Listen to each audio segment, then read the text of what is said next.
Thank you for coming back. Again, this is Kelly coming to you from the Mental and Emotional Resource Center here in Memphis, Tennessee. Once again, bringing you some life management tips. And my goal for doing this is to help people to stop asking the incorrect question. Stop asking people what's wrong with them. You maybe even ask yourself, what's wrong with me? The correct question to ask and consider is what happened. If we look at, again, what happened to a person, then some of our behaviors and the way that we think will make a lot of sense. So I want to review just a little bit to talk about events that took place in our lives. What type of events? And I like to refer to those events as a war. No, it was not fought on foreign soil, but I think some of us were really in the fight of our lives while going through things such as physical abuse, sexual abuse, the death of a loved one, combat, divorce, betrayal, loss of a home, job or business, the loss of a dream. And one of the worst things a person can go through is abandonment, especially by a biological parent. All of these things, if they happen, and if they hadn't happened yet, just keep living, they're going to happen. But when they happen, they give us hurt and pain. If you go through this, and if you don't feel hurt and pain, or if you feel happy and joy after going through this, that's the definition of crazy. Hurt and pain matches what happened. Now, as I said before, the event, the war, the wounding, that's not even the worst thing on my diagram. The worst thing is the story that we tell ourselves about what happened. That's what we get entrapped in. It's the story. The most common stories in my experience of working with patients and clients, after going through something so traumatic, we come out believing things like, it was my fault, I'm weak, I'm not good enough, I'm a bad person.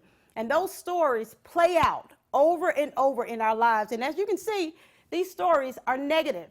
So it's the story that keeps us entrapped. It's the story that keeps us, in my opinion, in bondage. After going through some of these horrific events, we somehow come out still believing that it was my fault. And these are the most common things that I see of people that I work with.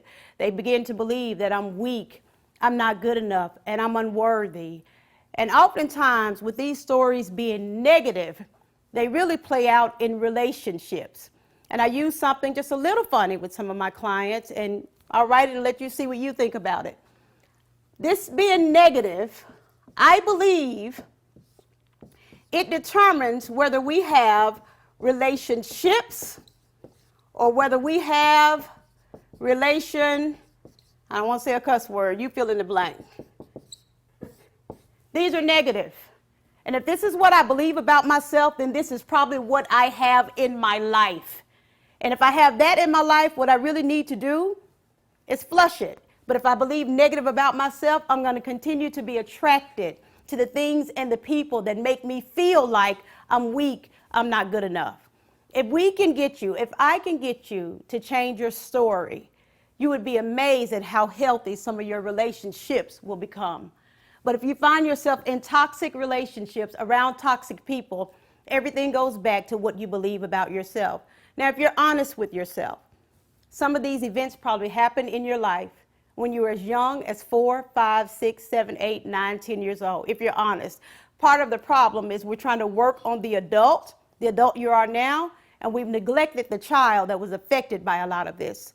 My agenda, my motive is how do we go back and honor the child that survived this stuff. So how old were you when some of this stuff took place in your life? Probably as young as 5, 6, 7, 8, 11, 12, 13, 16 years old when you were probably involved in this type war.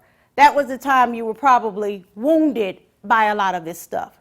I want you to imagine, however old you were, sitting in this chair right now, wounded, hurt, fighting a war that you knew nothing about.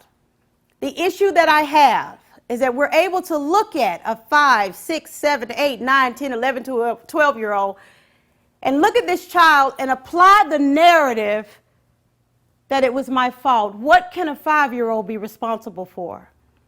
What can an 11, 12-year-old be responsible for? Even to acknowledge that I'm weak. There's no way a 5-year-old could be weak if you're standing here today and you're 40. Weak people don't make it. So if you live by the narrative that I'm weak, it was my fault. And again, This is the narrative that you are applying to a 5-year-old, a 12-year-old. These are the terms that you use. If you live by that, that's the reason, y'all, that our life is so jacked up. Because I'm still walking around believing that I'm weak, that it was my fault. I'm walking around believing that I'm not good enough. There's a reason that the narrative won't change. There's a reason that the wound won't heal. Next week when we come back, I'm going to talk about the reason, the weight that we carry, because these things are really heavy and they put a lot of weight on us. And because the weight is in the way, there is no way the wound can ever heal. Next week again, when you come back, we're going to talk about how to get rid of that weight and then change the story so we can live the lives we deserve. Thank you for watching Life Management with Kelli.